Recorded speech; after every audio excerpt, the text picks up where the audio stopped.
हम स्वाभिमान से जीना चाहते हैं और हम स्वाभिमान से मरना चाहते हैं।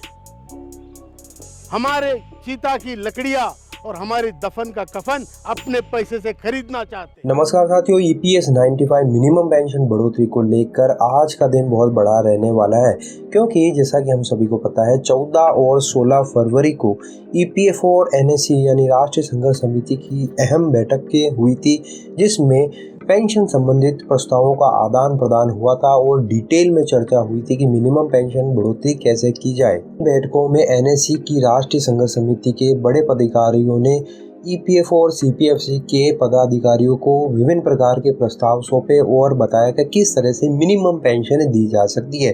EPFO के पदाधिकारियों ने भी गंभीरता से इन सारे सुझावों को समझा और आगे कार्रवाई करने का आश्वासन दिया। इसी के मद्देनजर न केवल आश्वासन दिया गया, बल्कि आज यानी 21 तारीख को EPFO के बड़े पदाधिकारियों की आज महत्वपूर्ण मीटिंग होने वाली है। मिनिमम पेंशन बढ़ोतरी को लेकर सारे प्रस्तावों पर EPFO के सारे पदाधिकारी चर्चा करने वाले हैं कि किस तरह से मिनिमम पेंशन बढ़ाई जा सकती है, कितनी बढ़ाई जा सकती है और किस तरह से इसको लागू करना है। तो दोस्तों, आज का दिन बड़ा होने वाला है। सारे NSC की टीम और वृद्ध पेंशनरों की नज़रें आज EPFO की महत्वपूर्ण मीटिंग पर टिकी हुई है। अगर सब कुछ सही रहता है तो हो सकता है बहुत ही जल्द मिनिमम पेंशन बढ़ोतरी को लेकर EPFO और श्रम मंत्रालय कोई घोषणा कर सकता है, लेकिन ये जानना होगा कि वह मिनिमम पेंशन बढ़ोतरी कितनी करते हैं।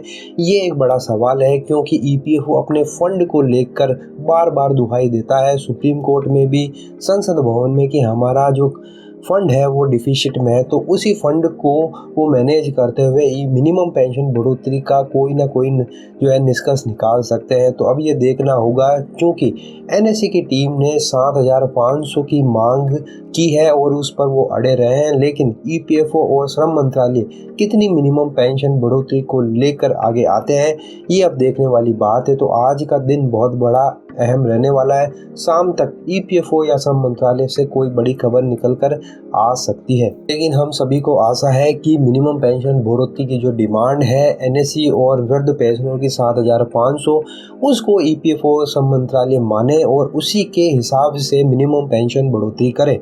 लेकिन ये सब कुछ श्रम मंत्रालय के ऊपर है, तो ये देखना ज़रूरी है कि किस तरह से वो फंड को और प्रस्तावों को कैलकुलेट करते हुए मिनिमम पेंशन बढ़ोतरी करते हैं। लेकिन एक सवाल और ये भी है कि क्या ये आचार संहिता से पहले डिसीजन हो जाएगा या फिर इलेक्शन के बाद में इसको घोषित किया जाएगा, यह भी महत्वपूर्ण है। लेकिन NSC की टीम और वृद्ध पेंशनरों की लगातार मांग रही है कि ये सारी घोषणाएं आचार संहिता लगने से पहले घोषित कर दी जाए, वरना इसमें और सारा डिले हो सकता है। अब यह भी देखना होगा कि ये घोषणा आचार संहिता से पहले होती है या फिर बाद में इसे टाल दिया जाता है। तो दोस्तों, आज का दिन महत्वपूर्ण है।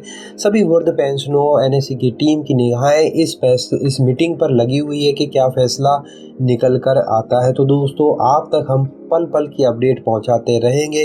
EPS 95 मिनिमम पेंशन बढ़ोतरी को लेकर क्या क्या नई अपडेट आ रही है, क्या क्या नई जानकारी आ रही है, आप तक हम इस चैनल के माध्यम से पहुंचाते रहेंगे। अगर आपने इस चैनल को अभी तक सब्सक्राइब नहीं किया तो प्लीज़ सब्सक्राइब कर लीजिए, बेल नोटिफिकेशन को हिट कर दीजिए ताकि कोई भी वीडियो आपसे मिस ना हो। वीडियो अच्छा लगे तो लाइक शेयर ज़रूर कर दीजिए। तो फिर मिलते हैं। जय हिंद, जय भारत।